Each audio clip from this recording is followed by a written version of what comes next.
Hey, this is Del Jackson. We got LOHoops.com Zoom. We got Coach Ehren Graybill, who's newly appointed at Pequea Valley. How you doing, Coach?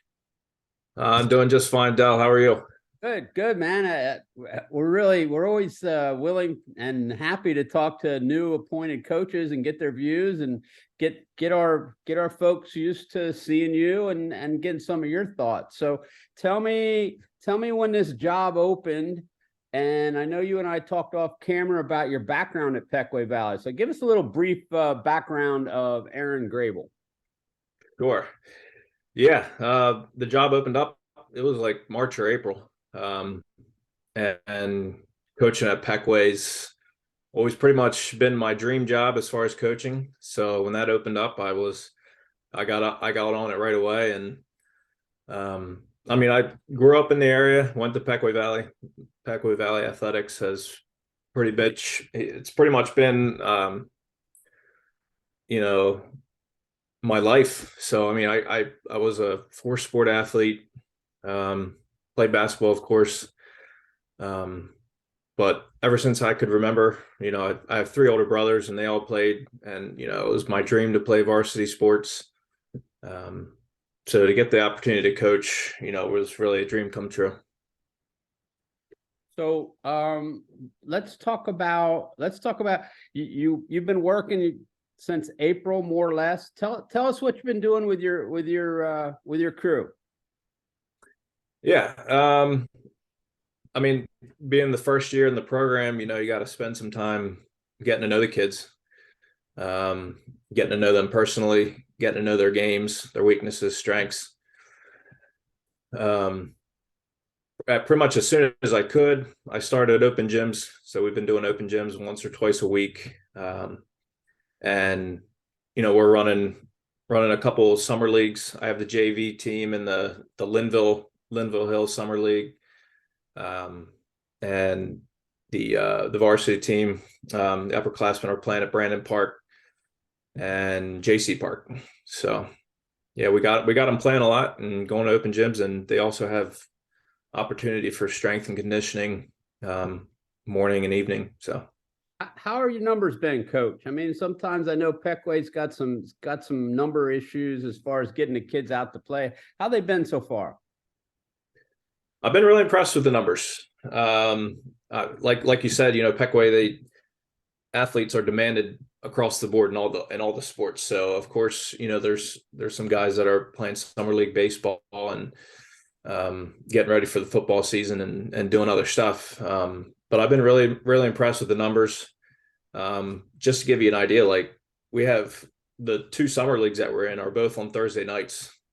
So we're able to field a team for both those leagues, and I'm getting 10 to 15 guys showing up for open gyms. So the commitment's there as of right now. So Oh, that's nice. So a lot of our people don't know that you work with Mike Schatzman at Linville, and tell us a little bit. And you got connections back to Coach Schatzy way back in when he was coaching the Braves. Tell us a little bit of your influence from Coach Schatzy. yeah, I mean, Schatzman's pretty much my basketball father. He coached me, um, and he gave me my first job, and I coached 5 years under him, 2 years at Pequea, and the last 3 years at Linville. So his influence on me is enormous, especially when you talk X's and O's. He really knows the game, and I learned a lot about the practice structure, hard work, and I learned a lot from him. So Yeah, he's a great guy. When back in the days when I was coaching, we would go head to head, and he always had a way of getting the best out of his teams. So let me ask you. We also talked about AJ Beamer a little bit off camera. So tell me your connections with AJ. yeah, so when Schatzman left after the 2008-2009 season, Beamer came in, and I stayed on board. Thankfully, Beamer, kept the existing assistants on. So I learned a lot from Beamer, especially about or practice organization. I was really impressed. The first thing that stood out to me was tryouts. He just posted the whole schedule up on the wall to the minute, 7 o'clock to 7:04, warm up, stretching, and then by the minute. And, that's pretty much, if I took anything from AJ Beamer, that was that. Just the structure and the timing of his practices. Did you learn any flex back then? Yeah, so flex flows through me. Yes, for sure. That's great. Yeah, well, the flex came obviously from, I guess, E-Town, and then I learned that first from AJ, and I learned a lot of drills you can use, and it brings a lot of structure, especially to players that are learning the sport. It's a great offense to use, and I believe, well, Mike Schatzman Jr. went to E-Town as well, and when Coach was coaching, we actually got the flex. It trickled down from Mikey, and we used that at Pequea. And then that transferred over to Linville. So I know the flex pretty well, for sure. Yeah. Nice. So we were down, both Andy and I were down Linville the other day, and the Linville crew was using that flex. They were getting that back cut, and they were making some hay out of it. So I just kind of laugh when I see it. I worked with Coach Schlosser for 3 or 4 years at E-Town, and a guy that teaches it that well. So it still has its place, I think, in high school ball. I really do.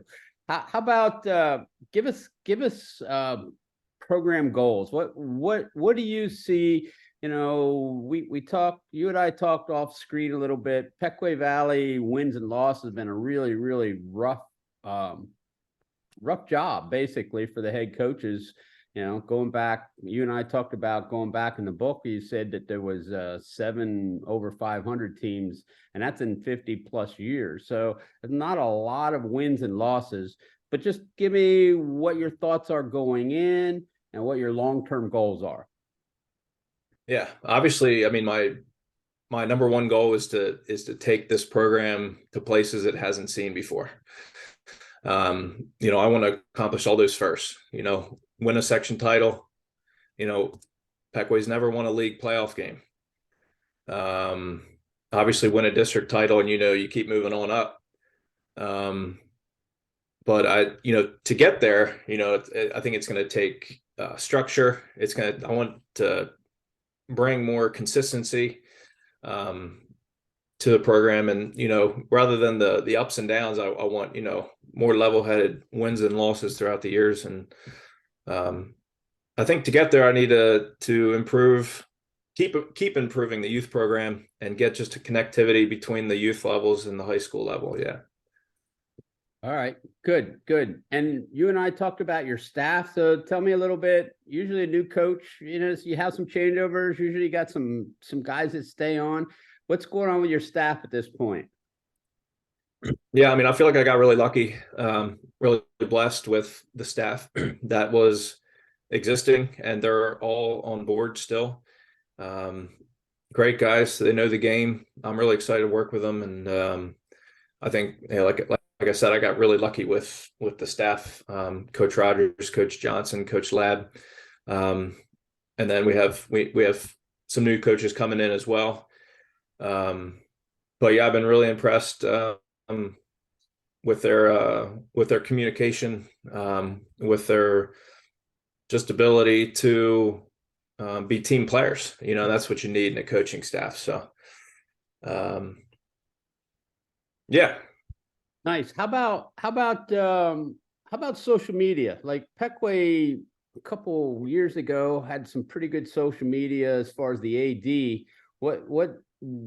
How are you using that, or is the school using that? It's like, how do we follow Pequea basketball in the winter via social media besides hoops.com? Good question. I think that's something I need to get into yet. I know I believe the ADs if you follow Pequea Valley Athletics on Twitter, I believe they do updates on that. But that's another thing I'd like to try to get in there so people around the community can follow our games and follow us a little more closely. But Nice. Well, Hoops will be around. We'll be checking out some games. You'll be seeing Andy at least once, and hopefully you'll get in the playoffs, and then we can do some live stream with your teams. That's always a fun thing that we do. I'm absolutely. I'm so excited to talk to you. I know you got a lot of basketball background. I know you're a Pequea Valley Brave at heart. So I think you have your work cut out for you, but I think you're on the right path here, and I think you'll do well, my man. Thank you, Dale. Yeah, man. All right. Good luck, buddy. Thank you. Thank you. All right. Take care.